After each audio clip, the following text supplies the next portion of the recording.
Alright, Riley. So, after all the stuff that we've gone through today, kind of what I found from my tested measures is with your lateral knee pain. Yeah. Yep. So, what I kind of figured out from the test measures is that there was no stuff showing that there's like damage to like ligaments in your knee, so that's good.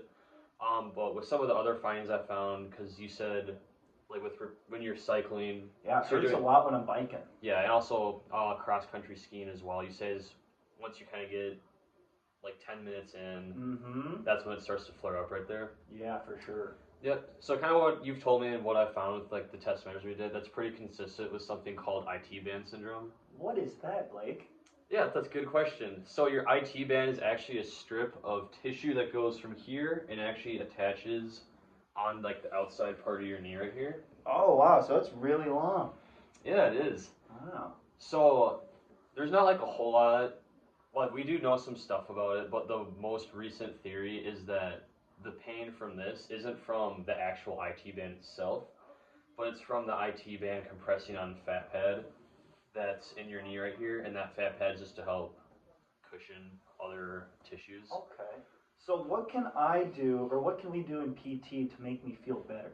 Yep, so the first thing that we can do is discuss some strategies for activity modification because a lot of the activities that you do are really high in volume because like you're biking for a long period of time, multiple times a week, and Yes, then sir, I am. cross country skiing is a lot of walking and that takes, that's a lot of movement at your knee. So typically how long when you're biking do you start to feel the pain? It kind of depends how hard I'm going, but I'd say it gets annoying like 15 to 20 minutes in, but then like once I hit the 45-minute to an hour mark is when it actually really starts to hurt and bother me.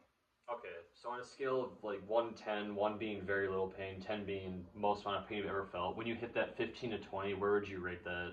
It's like a low two, A maybe low maybe 2? a three. Okay. I can just start to feel it, but it doesn't really bother me. Okay, and how many days a week do you do that? I bike probably 5 to 6 days a week. 5 days, 5 to 6 days a week? Okay. So what I want to do is just kind of ease things back just a little bit so that tissue has time to cool down. I don't want you to completely stop doing all your activities, but maybe do your biking for like 10 to 15 minutes, maybe 3 to 4 days a week, just so that your tissue has time to kind of settle down so it's not as flared up. That's going to be tough, but I'll try. Yep, Is there anything else I can do in the meantime?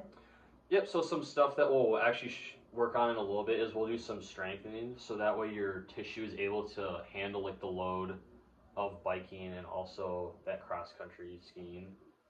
So working on strengthening your muscles so that you're able to tolerate that load for a repetitive amount of time and kind of build up your tolerance for that is what we'll work on. So, okay. I have a big race coming up in some months here. A few couple months? Yeah, I don't know, remember how many. I think it's like 8 months out. February? Yeah, it's in February. My race is actually in February, I just remembered. Yeah. So, do you think I'll be able to race then? There's a good chance you can, yeah. So typically with this condition that you have, it can take, it's tough to give like an exact amount of time, but maybe 4 to 8 weeks. Because some people heal faster than others, and if there's like setbacks, that could also set you back too. But I'd say 4 to 8 weeks. So I'd say you have a pretty good chance to. Okay. I'm not gonna guarantee anything, but I think there's a pretty good chance. Okay. I've heard of people getting injections before and getting steroids or something like that. Is that something that you think I should do? Is that a good idea for me? Yeah, that's a good question. So typically with those injections, what they're really helpful for is short-term pain relief.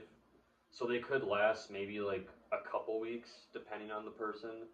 But for long-term recovery, I wouldn't really recommend it.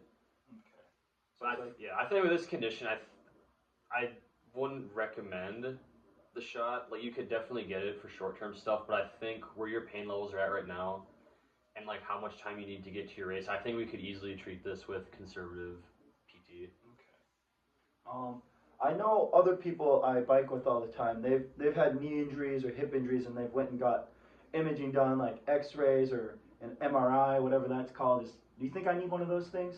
For this condition, I wouldn't recommend it. I think this can be resolved with just conservative PT. And if you really want to get the imaging, just to confer that, I mean, you can, but it's not going to change how we do the treatment. And if you do get it, it's just more time and money. Okay. So I think I think just for your time and money, I think it would just be better if we just stuck with the PT. Sounds good. Yeah. So you don't want me to exercise as much. And the only other thing I've noticed with my knee pain is sometimes it's bothering me when I sleep. Is there anything that I can do that might make sleep a little bit better? Yeah, so what position do you sleep in? I typically sleep on my side. You sleep on your side. Do you sleep on your right side? I sleep on my left side. Okay. So what can help is if you put like a pillow between your legs, that can help a little bit. Okay.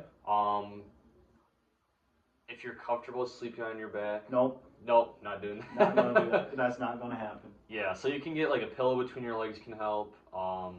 Maybe just changing the position of like how your legs are Okay.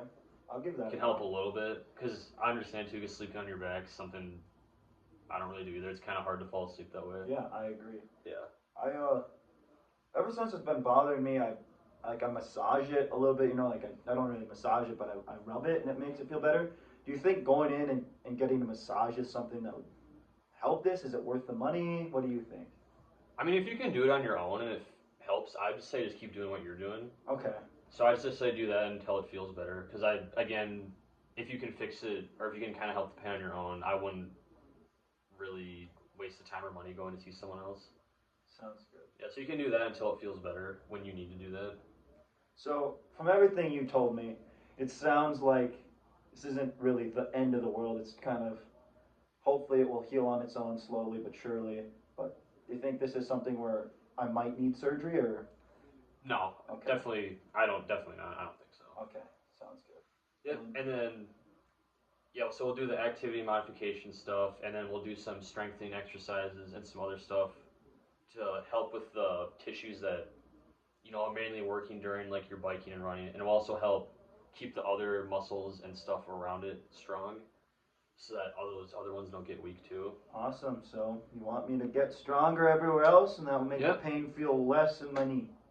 Yeah, pretty much. So we'll just slowly, back things off, and then we'll slowly build it up again until you're able to tolerate that those forces that act on your knee when you're doing that.